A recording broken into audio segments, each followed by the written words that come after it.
Hello दोस्तों, गुजर book में आप सभी का स्वागत है।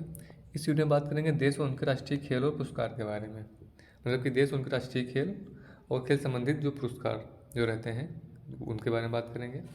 इसके साथ ही अगर आप पेट के लिए तैयारी कर रहे हैं, अगर नए हैं तो चैनल सब्सक्राइब जरूर करें और पेट के लिए प्रैक्टिस लगातार डाले जा रहे हैं, कुछ उसको चेकआउट करें और इसकी PDF के लिए आप टेलीग्राम ज्वाइन कर सकते हैं। इन दोनों की लिंक आपको डिस्क्रिप्शन में मिल जाएगी। चलिए शुरू करते हैं। एक तरफ देश है, उसी तरफ राष्ट्रीय खेल। तो USA देश का जो राष्ट्रीय खेल है वो है बेसबॉल। कनाडा का राष्ट्रीय खेल है लेक रोसे ग्रीष्म में और आइस हॉकी शीत में। मतलब कि ग्रीष्म में कनाडा का जो राष्ट्रीय खेल दूसरा है लेक रोसे और शीत में आइस हॉकी। रूस का राष्ट्रीय खेल है फुटबॉल और शतरंज। ब्राज़ील का राष्ट्रीय खेल है कैपोईरा।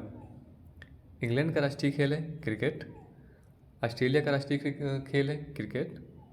मलेशिया का राष्ट्रीय खेल है बैडमिंटन। इंडोनेशिया का भी राष्ट्रीय खेल जो है वो है बैडमिंटन। स्पेन का राष्ट्रीय खेल है सांड युद्ध। भारत का राष्ट्रीय खेल है हॉकी। चीन का राष्ट्रीय खेल है टेबल टेनिस। फ्रांस का राष्ट्रीय खेल है फुटबॉल। जापान का राष्ट्रीय खेल है जूडो। पाकिस्तान का राष्ट्रीय खेल है हॉकी और स्कॉटलैंड का राष्ट्रीय खेल है रग्बी फुटबॉल। अब देखेंगे खेलों में एक पक्ष में खिलाड़ियों की संख्या। तो बास्केटबॉल में जो एक पक्ष में खिलाड़ी होते हैं वो होते हैं 5। बैडमिंटन में जो खिलाड़ी होते हैं एक पक्ष में 1 या 2। कबड्डी में एक पक्ष में होते हैं खिलाड़ी 7। रग्बी फुटबॉल में एक पक्ष में होते हैं 15। क्रिकेट में एक पक्ष में खिलाड़ी होते हैं 11। लॉन टेनिस में जो खिलाड़ी होते हैं एक पक्ष में 1 या 2। वॉलीबॉल में एक पक्ष में होते हैं 6। वाटर पोलो में एक पक्ष में होते हैं 7। हॉकी के खेल में एक पक्ष में खिलाड़ी होते हैं 11। टेबल टेनिस में एक पक्ष में खिलाड़ी होते हैं 1 या 2। खो खो में एक पक्ष में खिलाड़ी होते हैं 9। बेसबॉल में एक पक्ष में खिलाड़ी होते हैं 9 और फुटबॉल में एक पक्ष में खिलाड़ी होते हैं 11 और पोलो में एक पक्ष में खिलाड़ी होते हैं 4। अब खेल परिसर देखेंगे कि कौन सा परिसर किस खेल से संबंधित है। तो रिंग जो है वो संबंधित है स्केटिंग और मुक्केबाजी से। एली संबंधित है वो है बाउलिंग से। पिच जो संबंधित है वो क्रिकेट या रग्बी से। डायमंड जो परिसर है वो संबंधित है बेसबॉल से। मतलब बेसबॉल की जो फील्ड को आता है वो डायमंड कहा जाता है। टेबल टेनिस की फील्ड को आता है बोर्ड, इस तरीके से है। तो ट्रैक साइकिलिंग की जो फील्ड है वो है वेलोड्रम। पूल जो है वो है तैराकी संबंधित है। फील्ड जो है वो है पोलो फुटबॉल हॉकी संबंधित है। कर्लिंग आइस हॉकी इसके फील्ड को कहते हैं रिंक। गोल्फ के फील्ड को कहते हैं कोर्स। जूडो कराटे ताइक्वांडो का जो परिसर को कहते हैं मैट।